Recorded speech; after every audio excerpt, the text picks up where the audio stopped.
Hello and welcome. My name is Stephen LeDrew. This is a show of vigorous discussion.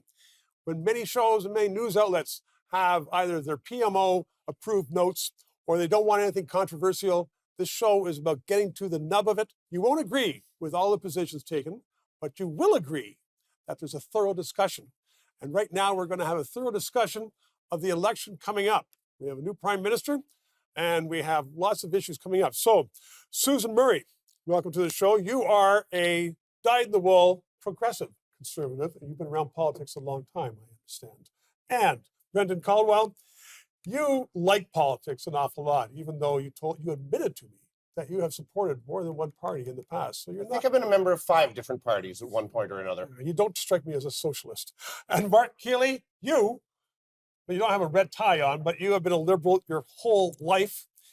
And since you have been closest probably to some guests to prime ministers, let's just talk about the fact that Canada has a new prime minister. He was voted in by 150,000 people, around that, and he's untested. And a number of people are saying he shouldn't do anything until he goes to the people, until we have an election and Canadians decide who they want to be their prime minister. Do you agree with that? Well, let me contextualize this. Probably you know this better. And you were a former president of a political party, so I think you understand this. This election where Mark Carney was elected was not a general election, or it wasn't about. It wasn't. Let me make my point. It was a party saying, "I want a leader." Right. So they have that right to do that. Yeah, that is our tradition, the British parliamentary tradition. Yes, the fact that the party that was choosing its leader happened to be government makes the leader of that party the prime minister de facto. So that it's almost a bit of an intellectually dishonest thing to say that we elected a prime minister, because we did not, and we don't elect prime ministers, we appoint them.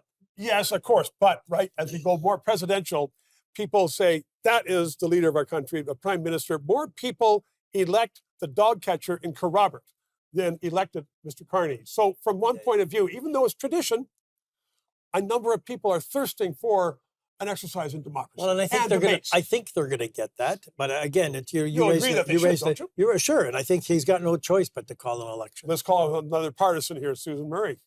Well, I agree with Mark. We've had no parliament for an egregiously long time, and I think there's probably consensus among us about that. I heard a huff to your left, so I don't know if there's consensus, but go ahead. No, there's consensus. It's been egregious. It was a huff of agreement. I love that. Well, I think, democracies are under threat, so it's even more important, I think, that those of us who live in strong democracies demand it, which means, yes, as soon as the current Prime Minister, Mr. Carney, calls an election, and as Mark is saying, I believe it will probably be this Sunday, we have to get Parliament back. It really is hurting the country not to have a stable Parliament with all parties in session, hopefully voting in consent of what we need to do vis-a-vis the Trump administration. Okay, so we have two of you saying we need to have an election relatively soon, and you had your harumph of agreement, so I'll assume that you want an election. I want to put another question to you then, Brendan, because if we have an election, what should Canada be deciding upon, aside from who's going to be prime minister? I mean, what's going to be the issue that Canadians are looking for? I'm going to answer the first question, then I'll answer your question. The first thing is yes, I agree, Mr. Carney probably will do the right thing and probably will call an election. But I wouldn't be shocked down to my boots if he said this is too desperate a time for us to be uncertain as to the leadership of the country. I'm going to be continuing to govern for an extended period of time. I wouldn't be shocked. He's your prime minister. He's our prime minister. It's true. God bless you. So I wouldn't be shocked if that were the case, that it was his predecessor's modus operandi. So I wouldn't be shocked to see that. Now, I think we should be deciding on issues. Mr. Carney has got a bit of a bump in the polls. His good looks, charm, and resume have helped him considerably. Maybe his handling of the trade has helped as well. But I think really we should be deciding on policies. If we're going to see very different policies going forward than what we've seen over the last 10 years, which I think the majority of Canadians feel that we are at a low point. Certainly our dollar's at a low point, our international standings at a low point, our economy's at a low point. I think we need to find different policies going forward than the ones we've had. And I think the election should be decided on that, not personality or coiffeur. Which may be leading to a rehashed cabinet. We'll leave that for the break.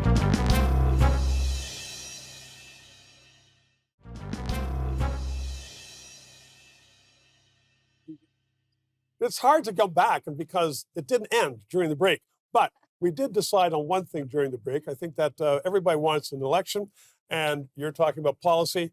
Is it possible for the Canadian public to forgive the Liberal Party and this Liberal government that Justin Trudeau headed and vote for it again? Particularly, it's a new leader, but particularly when the cabinet is mainly the cabinet of before. So it's a new leader, and Yes. a new leader brings a new culture, a new way of governing. And as I think we inferred earlier on in the discussion, that politics is about people. So people govern people. So therefore, the discussion has to be on who's there, not what's there. So I think Okay, that's so what Canadians can forgive the Liberal Party and all they're seeing the problems of the 10 years. they're seeing a fundamental difference, a 180-degree difference between the former Prime Minister, who's now gone, and Marc Kealey. Marc Kealey brings an international network of people. He brings a resume that's cerebral in of itself.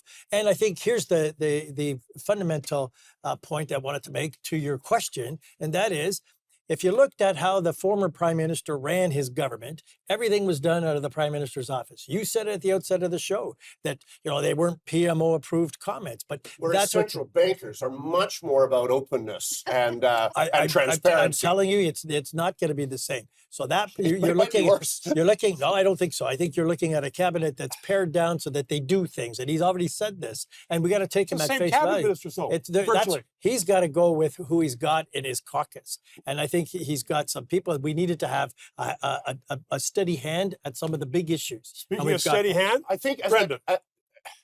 as that great British philosopher Roger Daltrey said, meet the new boss, same as the old boss. That's not true. No, he did really sing that. I know he No, he said it, didn't. No, that's really, he did. but it's not true in this Or circumstance. maybe Pete Townsend wrote it. I'm not sure, but no, it's completely untrue. He has not. Mr. Carney was not an economic advisor to the previous to Paul Martin. To the previous prime minister. He was not involved in advising for the He's last. an economic advisor. He was the head of the Bank of Canada, so he's Well, got a good pedigree. He knows what's was going that, on. and he was the head of the Bank of England. And if you ask the English how they feel about where England has come, while he's in a moment you may, how England has gone while he was the governor, they're not that keen on him. So, Well, I'm not Susan certain. Murray, Please. you have the throne. Well, I was going to add to Brendan, you're like a stream of consciousness. It's very difficult to have a debate.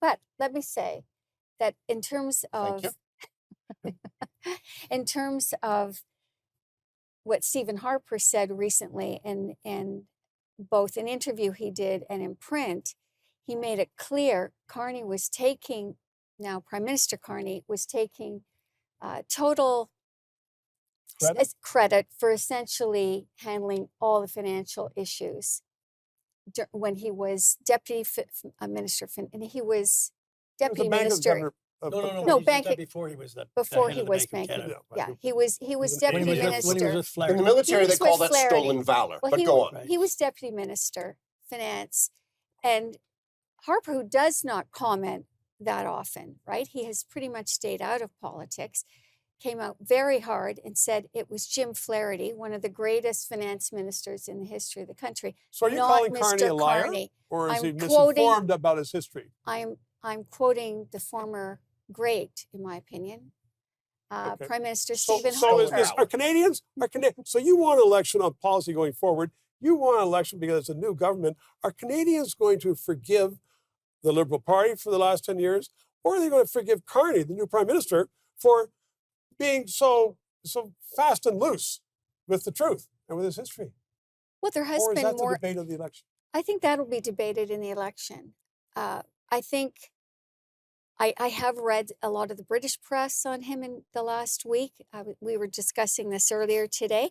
He did not have a great reputation as head of the Bank of England. He was not, he spent, he, bank, you know, governors like our current governor stay out of politics. He was in politics. He fought for Brexit. He spent about 50%. So the British, the London Times and others saying, because they're watching what's happening in Canada, that in fact he was a politician. But Susan, I think he was defending the economy by doing what he was doing with respect to the Bank of England's role in a European Union, and I think he had every right to do that. And This is a unique part of Canadian history when people are defending the Prime Minister for what he did in England 10 years ago. Break, and then we're back.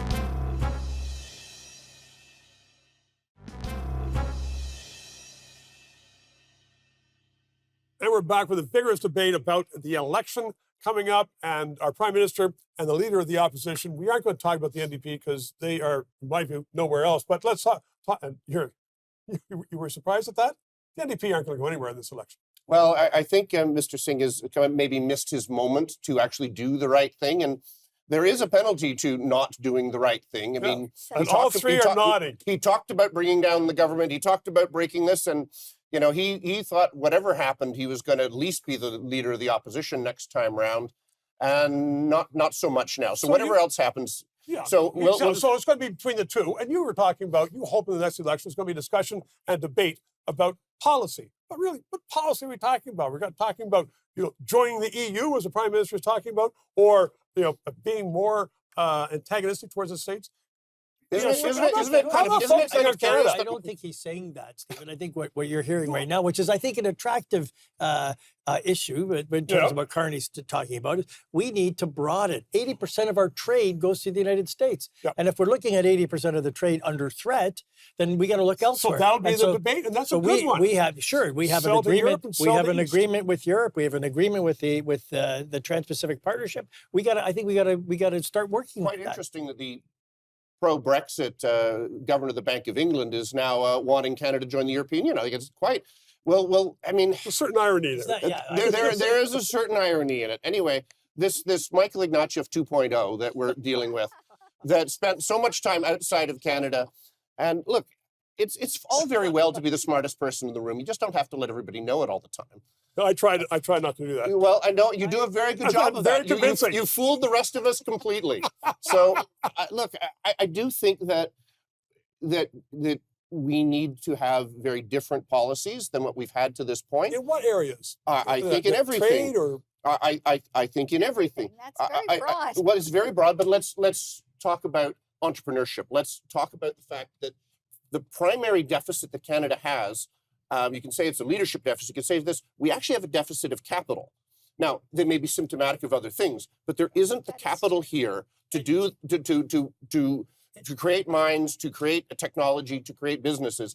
Because really, it's not going to be the government to solve our problem. One of the great things about Canada, I'll give it to you last second, is that we're not always looking for the next Washington or Lincoln to lead us to the promised land. It is really the people that have done it, not our leaders. Okay, Mr. Kealey. You're on Bay Street and you're talking about capital. I remember being one time at this wonderful lunch with Paul Martin when he was Minister of Finance, and these bankers were asking these questions. He said, "Are you serious? You're asking me questions about how the government has to get involved in about capital? We got so much money in private equity. We got so much money in pension funds, and you're asking government to get involved in capital?" No, I'm not asking the government to get involved at all. I'm asking the government to get the hell out of the way. Oh, but then I think if that's the case, then you would see less of a percentage from private equity or pension funds into Canada. Right now it's 30%. We're going to let Susan wade in here. Well, when I started my firm, no bank would touch me, right? I didn't have a business You're background. a female. You're starting a business. Of course Starting not. a business, right? And it was very difficult. I had to find a private firm, actually at the time, a national advertising firm, Foster Advertising at the time, but they had a bunch of companies. And I knew through my family, I knew one of the senior members of the firm. They went to their board, which was private, and I had to make a case. And if they hadn't funded me, I would never have had a business. No bank would touch me. Only when I started to do well did I finally get a bank. It's Canadian business And and the that- banks. Are it's they very- chicken generally? Well, and see, the U.S. is totally wide open. There's significant. We have a monopoly, essentially So, I agree oligopoly with you. of totally banking, agree and with it should have been dealt with. That's something I'd like to see a But federal now you have a government prime minister deal who with. understands that, and I think you could put Well, put some that would light on be the great. table on that issue. Yeah, because I know there are people who've been in this studio, I'm sure, from the innovators. I know many firms, even the last couple of years, entrepreneurs that have moved to the U.S. because they just couldn't handle the tax base here, et cetera. Well, I mean, we have a prime minister that wants to regulate what banks can lend to. I mean, in his book Values, I mean, have the he government does talk decide. about, Yeah. okay, well, we don't want, we're gonna not allow for lending, or I mean, I'm not phrasing it right, but we're going to disincentivize banks from lending to those that increase the carbon in our atmosphere. So he's basically talking about a prime minister that wants to defund Canada's largest industry. Okay, we're on that one. We're going to take a break. When we come back, we're going to have a definitive move about what's going to go on in this election, because Brendan knows a few things about finance, I'm told. Right back.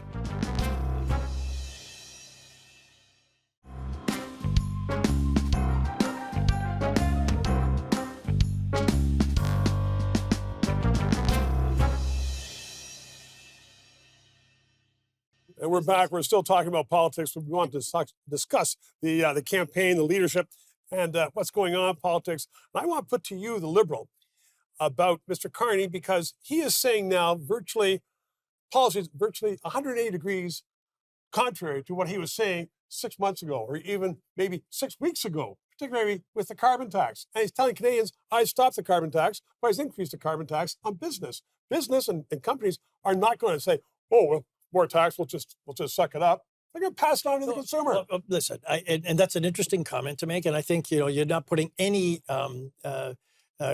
credit, or you're not giving any credit to business to say, and this happened years and years and years ago when Jim Bradley was the Minister of Environment in the province of Ontario. He said, I'm going to incentivize businesses for putting good scrubber technology to whittle down on the amount of pollution they're putting into the air. If you're a business and pollution, and that worked. it worked, and it could work again. So if you you're want to saying avoid the that- tax, you're going to do better at investing in anti-pollutive technology, and that's going to happen. But he's changing his spots. He was saying to every bank, you can't finance businesses or companies when they have, they're polluting. And now he's saying, something different. This government it might be the same Liberal government, but it's a different culture. When you have right now a government that says we've listened to the people and the carbon tax is not sellable, so it's off the table. Well, it's interesting. Can they get away with that? Well, it's interesting because Pierre Poilievre announced yesterday that if the Conservatives are elected, they will drop the carbon tax off industry because, again, it's a regressive tax. So in a world where we're trying to compete with the Americans and with the rest of the world, and we're dealing with these tariffs, we're debating whether or not we're going to not only have tariffs, but taxes on top of it. When I talk about the government getting out of the way, at what point does someone who puts up and risks their life and their livelihood, because I mean you've put a lot of money on your line for your business to get that started, entrepreneurs that take risks, at what point do they actually get to stop being treated like 19th century twirly mustached capitalists and actually be able to make a dollar for all their risks, for all the people that they employ? Can we do that in Canada, do you think? That's not the Canadian tradition. Well, Dudley Do-Right was always saving Tess Pure Heart, or whatever the young woman's name was, from Snidely Whiplash, who was a twirly mustache As villain. a conservative partisan, can your party propose that? Is that something that will sell in Canada, to have less government, get government out of business? There's no question. I mean, it's if you take the 3 levels of government, and we were discussing this earlier today, they keep adding it. So about 64% of a new home or condo building now is the amount of cost a developer has to do before a shovel goes into ground. Or I met a gentleman at a factory tour recently who works for Metrolinx in Toronto, and he said in the last 10 It's years... nice to have lifetime employment at Metrolinx. Sorry, well, go on. What he does their underground work, and he said Again, lifetime employment. we end up having to add a lot of costs to what we submit because it takes 50% more time than it did 10 years ago to meet all the municipal regulatory, let alone provincial. Well, and we just then have lots federal. of government, lots of Right. regulation, Yes. and Trudeau added 100,000 more civil service to Ottawa to look at you and you and you and make sure And you're on the right path. Look twice at him. I think too, and what I'm not hearing out of your leader are things like what is he going to do about things like critical minerals? My party, to be very blunt, has made it very clear that this is something that we could do very well, and we can incentivize those that are in the business to get in the processing Can and your sales parties of get out critical. of the way of somebody who wants to make a mind? Because One- usually your party Whatever does the not. One of issue the is, things- it doesn't mean that government is the answer. No, and that's true. And We're not nobody's looking saying for that, our but you savior need- here. we We're need- looking for peace, order, and good government. and that's what we get. That's what we have. Well, that's My point it. is, if you look at it from this perspective, you've got Have you looked outside? We're not at peace. We're in the middle of a trade war, and this that's is where our where we government's need got good us. leadership right now. You And- need and- good and I- regulatory leadership. You need good policy leadership. You need good politics. And I think we're getting that right now with a new leader. You're seeing it because the polls have changed fundamentally. You guys were 23 points ahead, and now we're almost ahead of you. I think the three of you should get a riding and run in this coming election because Canada would be well served if the three of you were in Parliament. And thank you very much. Great discussion. Thank you. We've covered the waterfront and federal politics, but that doesn't mean it's the end of it. We're going to be having more shows because it's just too good to talk about. Thanks for watching.